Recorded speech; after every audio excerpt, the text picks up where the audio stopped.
Hey everybody, thanks for joining me once again as we continue a week's worth of different things from the channel, different types of material to look at than just kind of regular comic stuff. But you can kind of tell why I probably picked this up off the shelf years ago when it first came out. This has a cover date on it. Where did I see it? July of '91. But you don't really need to know the date to understand when this was coming out, what the cultural significance of this was. I see this on the shelf. I had just barely kind of discovered who Liefeld was. And again, I know I mentioned this, how much I struggle with Liefeld's art. Believe me, a bunch of you out there that are watching these, you watch my stuff and you know that I go on some big rants about his work. But for some reason I can't explain, I like this era of his stuff. I like this. I think that looks good somehow, some way that looks good. And at the time when it first came out, I was really on board. I was learning to draw. I was trying to get my artistic endeavors going, and he had something about the way he drew that looked achievable in a weird way. And so aside from Liefeld and X-Force and the whole cultural thing that was going on, it's just interesting to think of. I know a lot of I look at the YouTube app has, if you make videos and you put stuff up, it has some places where it shows demographics of people who watch your stuff, and overwhelmingly it's people who watch my stuff for the most part are guys in roughly the same age group that I'm in, which is late 40s, which means, or mid 40s. But we all grew up with this stuff. But it's interesting to think of kids these days. The idea of the only place you can get information from is a frickin' magazine. This is the place where you get them. This or Wizard magazine, those things like that. That's the only place you get the information. And so these things were special. These were fun, especially when it had a big to-do about something you were really into. Because you didn't have a little piece of glass in your pocket that you can pull out and connect to anything anywhere in the planet. I mean, the technology that we carry around with us, to me, 30 years ago was just, it was unbelievable. It was unachievable. And that we have cell phones in our pocket that can do everything that they can do kind of makes the whole concept of magazines obsolete and kind of silly. Anyway, to get into this, excuse me, looking at this artwork, this old school Liefeld shit, where he's inking himself. I wonder if he colored this. You can tell if you're looking at it here.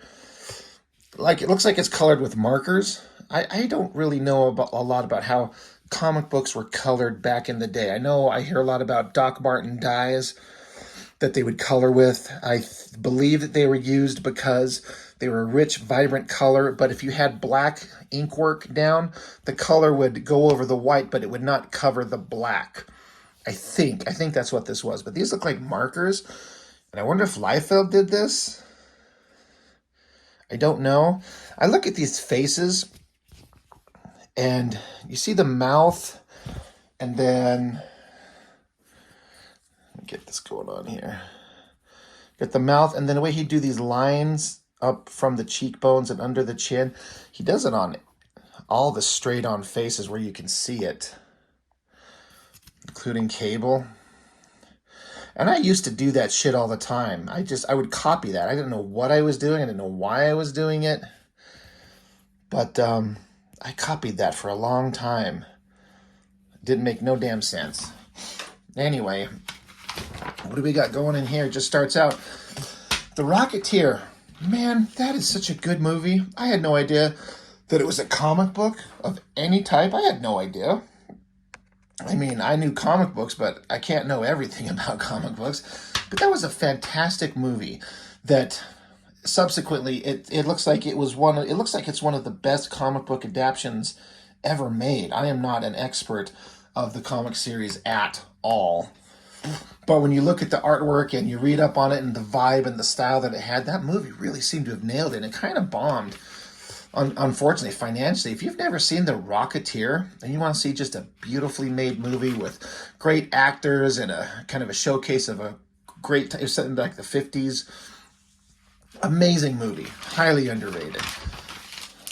But getting into the main article that everyone gives a shit about. Here's another, you know, great Liefeld drawing. And I know it's weird for me to even say those words, great Liefeld drawing, but he had such a weird thing going on, but it worked somehow. It's a weird looking fist and forearm, but, and again, that coloring, it looks like markers, I'm guessing. I mean, those strokes of color, it looks like marker lines. Anyway, that looks pretty damn good. So I actually briefly did a quick read over, not like word for word, but kind of perused it pretty quickly. And there's nothing in here that hasn't been discussed 1,000 times over. Sorry, I just got distracted. I'll get back to that point for a second. The article is by Hank Canals.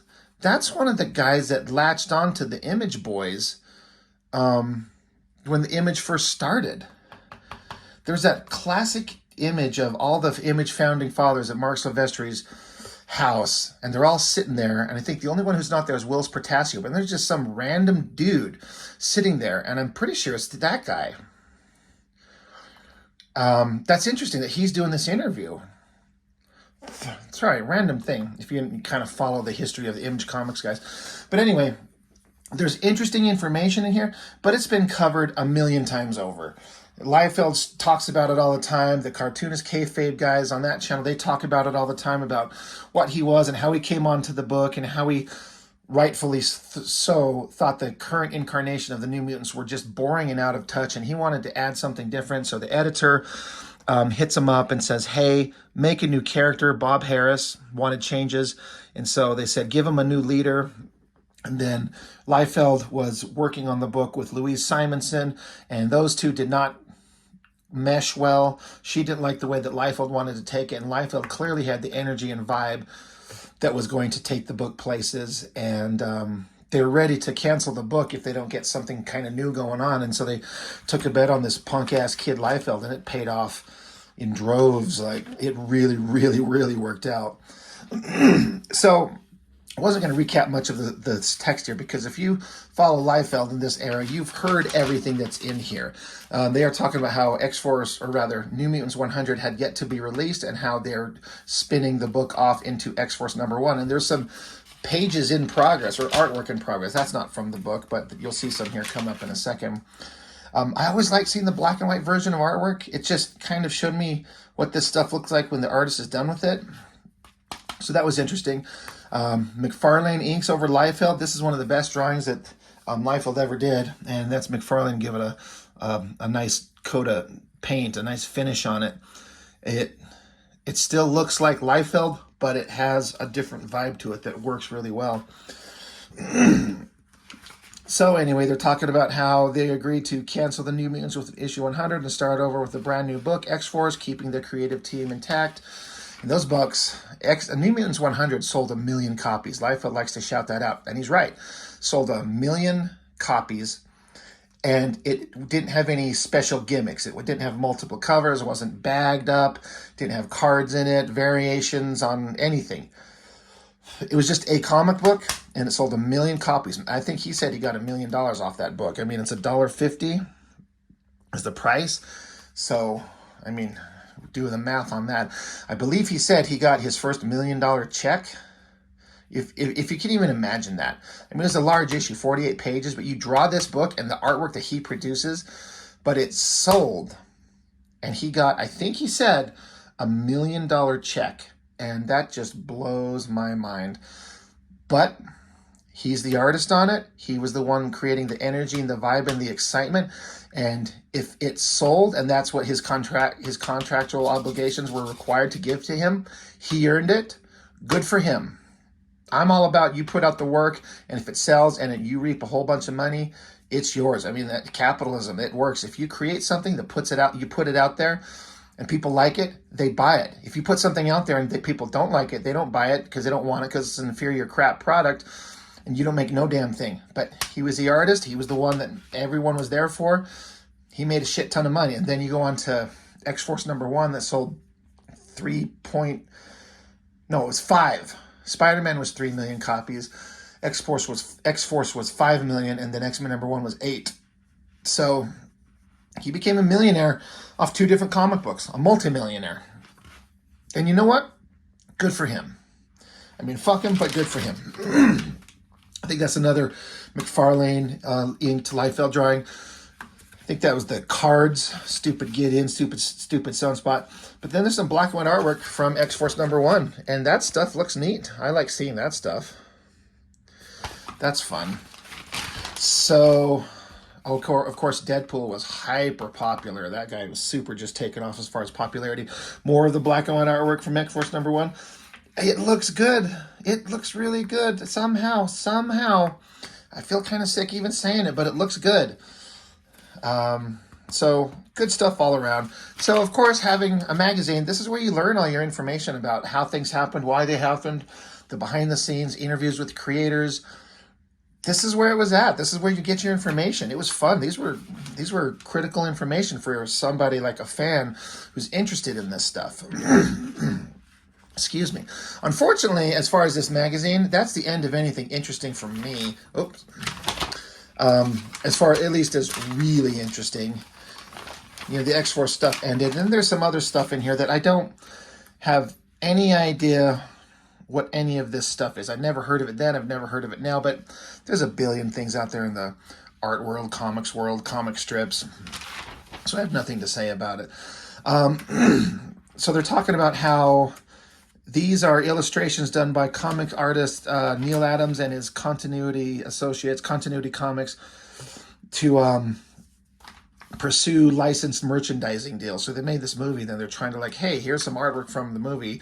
Let's make toys and shirts and stuff out of it to make money off this. And artistically, this is all good stuff. This plane clipping the car, losing the wheel, that happened right in the movie. That was really fun. Again, I can't hype up this movie enough. If you've never seen The Rocketeer, I don't know where it's at, streaming somewhere.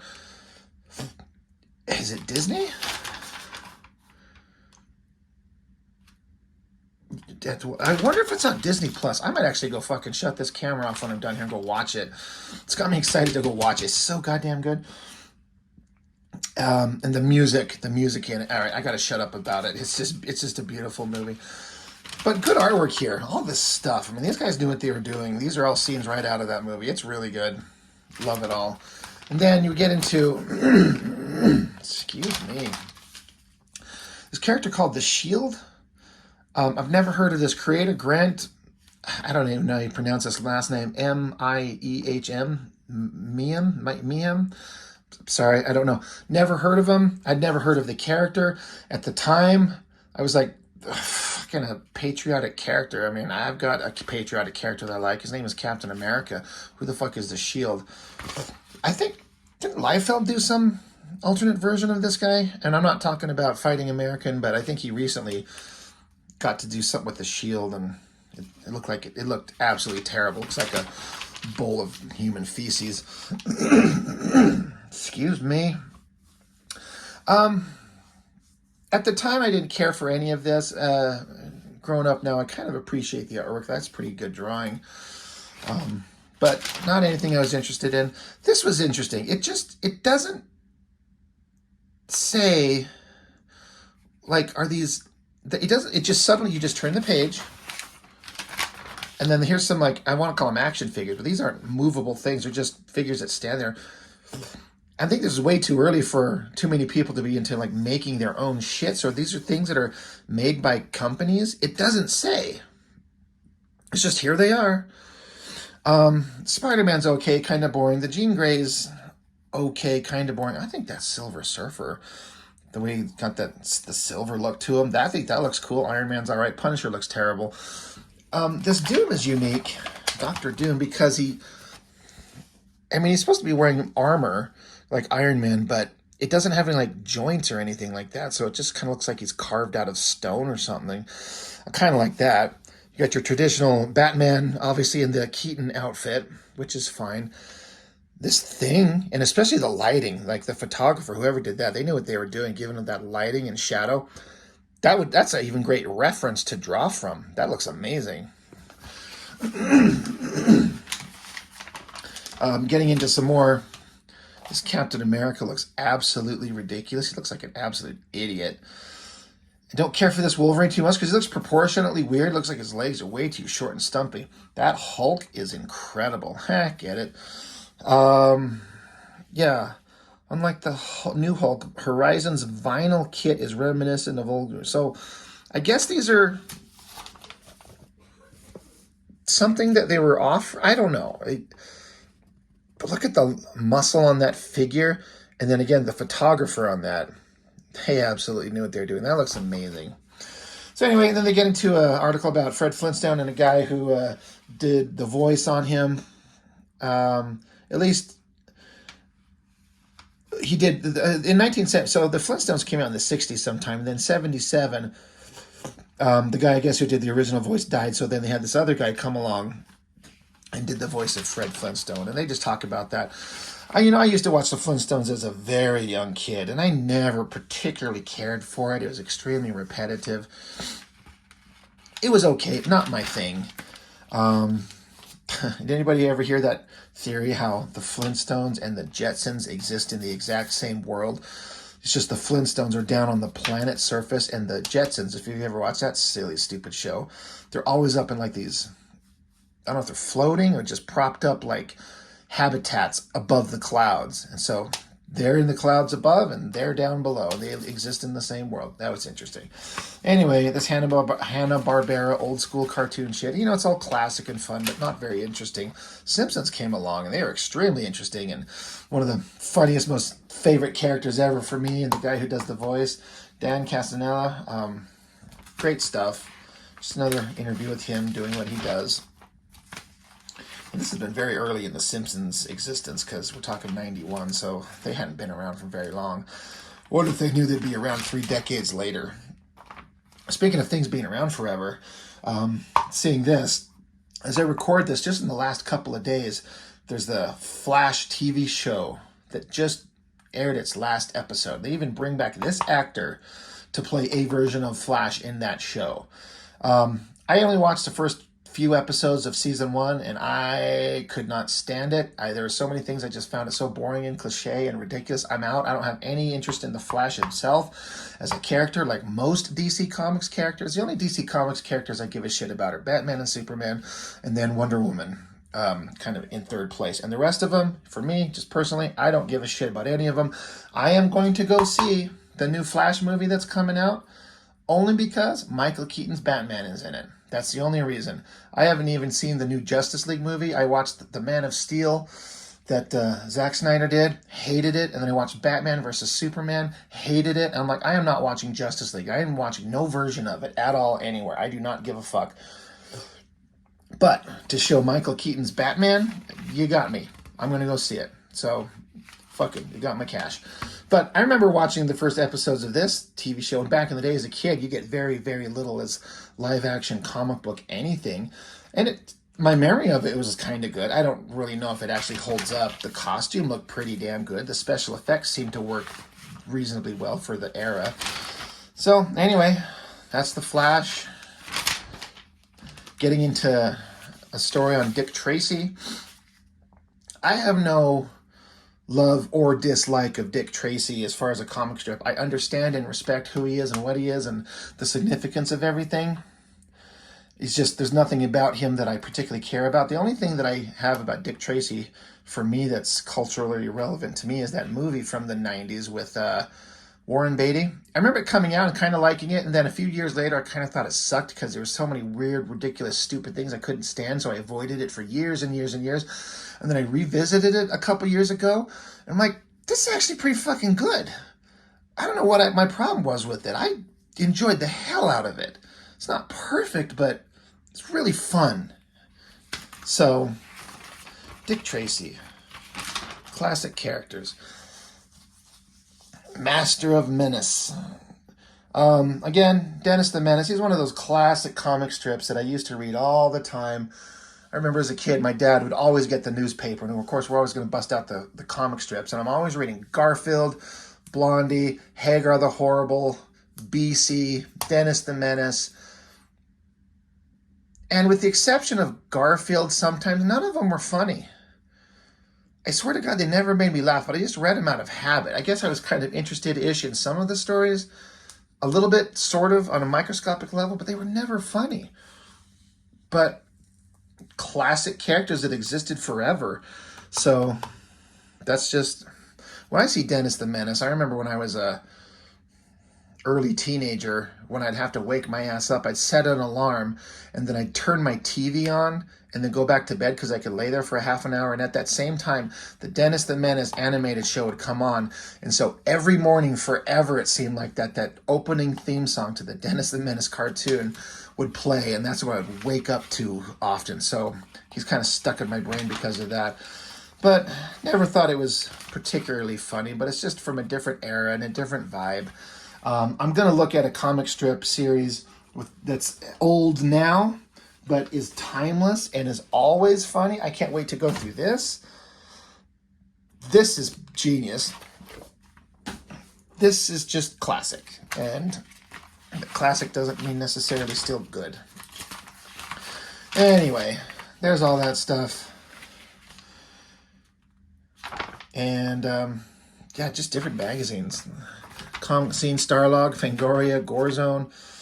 This is the shit that you'd all pick up to find out about the cool pop culture stuff. You couldn't just log on and just look up anywhere and find it. You had to go pick up a magazine. So these were fun. And if you wanted a Raphael mask, you send $31 plus postage and get a Raphael mask sent to your house. I mean, even as a big nerd kid, I would have never done that shit. Anyway, just something simple. Little basic thing here, kind of fun to look at. So anyway, I guess that's all I've got for now. So as always, thank you for watching. I appreciate it very much, and I will see you next time.